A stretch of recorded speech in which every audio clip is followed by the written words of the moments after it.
Okay, let's take you to KwaZulu-Natal, where as thousands of holidaymakers leave the province and head for inland provinces such as Gauteng and the Free State, traffic is expected to flood the Mariannhill Toll Plaza in Durban.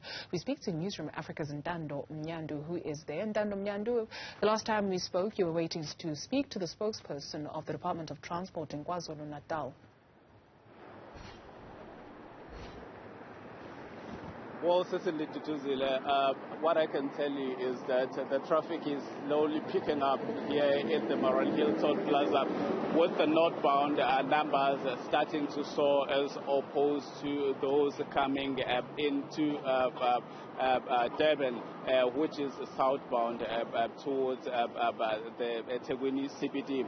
So what we've seen since the morning is that traffic officials, members of the Metro Police and members of the South African Police, are on the ground, ensuring that stop and searches are conducted here. They are looking for compliance, checking for driver's license, checking if vehicles are roadworthy, and that if drivers are in a good state to drive for long distances. As you know, that this is the corridor that leads you to provinces such as the Free State and Gauteng. But to tell us more about what is currently happening in the province of KwaZulu-Natal since the beginning of the festive season, I'm now joined by the KwaZulu-Natal Department of Transport spokesperson, Mr. Kwanele Ncalane. Ncalane, how are things looking like from the beginning of the festive season to now? Greetings, Ntando, and to all the viewers at home. We can safely say people are now moving, starting from last week to this weekend. We are seeing an increase in terms of numbers of vehicles that are leaving the province of KwaZulu-Natal. As we are talking now, we are sitting at about 800 vehicles that are using the northbound, which means leaving KZN towards Pietermaritzburg up to Free State, Gauteng. And also we are seeing about 400 vehicles that are entering. We are anticipating that these numbers will increase as the day progresses. We know that a majority of people are returning to work tomorrow. Some will be preparing for schools opening, so they will be making their way back. We are quite encouraged by the commitment by our integrated law enforcement. You see SAPS, you see KZN Traffic Police, you see Ethekwini Metro, and this is the situation all over the province of KwaZulu-Natal.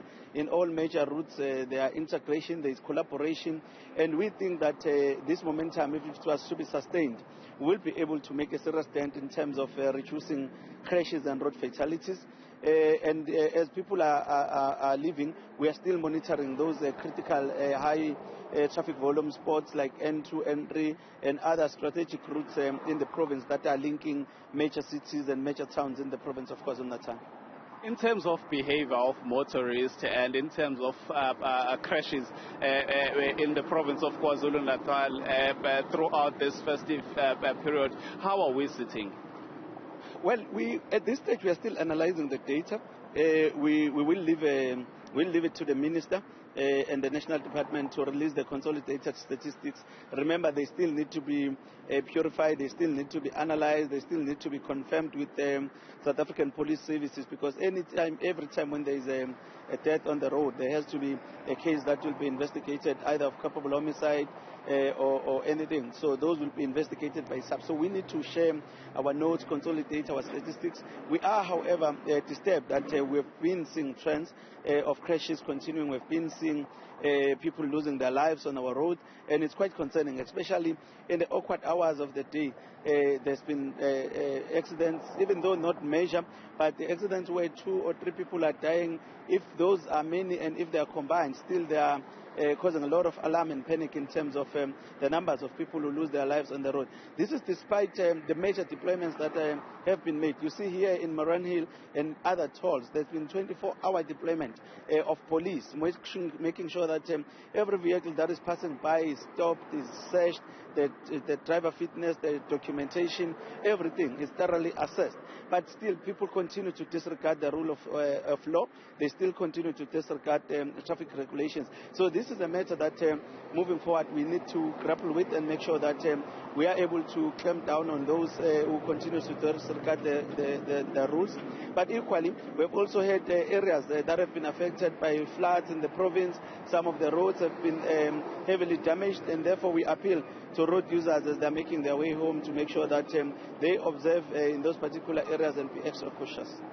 Talking about driver fitness and behavior on the road, what becomes your message to motorists as they are making their way out of the province of KwaZulu-Natal using this passage, which is the N2, which is the N3? In terms of behavior, we spoke earlier on that there are certain trends and there are certain habits that drivers need to do away with because they tend to contribute to accidents that lead to fatalities. Look, KwaZulu-Natal, we've turned it into a construction site.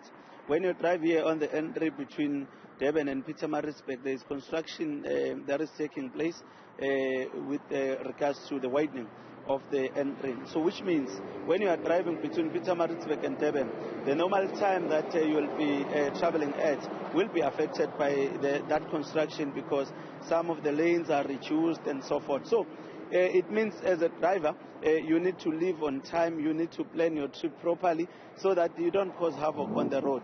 We've seen people speeding excessively, and when you stop and ask them, they're saying they are late.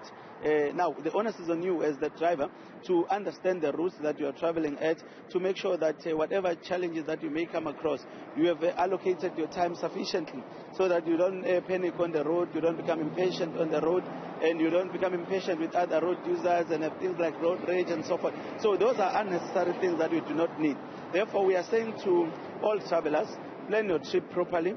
Make sure that you budget at least and allocate an hour ahead of your trip so that you are able to travel on time, travel safely, and also make sure that you and other fellow road users are safe. So we will be monitoring, people will be monitoring the behavior of all road users. We will be making sure that up until the schools are closed, we continue to make sure that KwaZulu-Natal is safe, but also we appeal to pedestrians as well. We've seen a number of pedestrians dying, especially in townships and residential areas where there's high prevalence and proliferation of shebeens, where people are drinking and walking, and you find that there's an increase in statistics in terms of people who are dying whilst walking on the road. So those are the issues that we need to deal with, educate societies, make sure that we engage with the tavern owners to understand their responsibilities and the behavior of their patrons as well. So these are the issues. It's a very broad subject, the issue of safety, because it needs all of us collectively. It's not the issue of police alone, it's not the issue of government alone, but it needs all of us, civil society, NGOs, everybody to come together and say, how can we collectively make sure that we reduce the scourge of crashes and fatalities, but also be able to simultaneously deal with the high levels of crime in our province. Thank you very much, Ncalane. Thank you very much. Well, that is Kwanele Ncalane, the spokesperson for the Department of Transport here in the province of KwaZulu-Natal, telling us that, it has been a trend since the beginning of the festive season. The deployment that you see behind me in all major routes, police have been deployed, with a multi-faceted approach with different role players such as Metro Police, such as the traffic officials and the South African police. So what we'll see throughout the day is that, as he indicated, that the numbers will start soaring as more people will be making their way, as more people are expected to resume work as from Monday after a long holiday this festive season. With that, it's back to you in studio.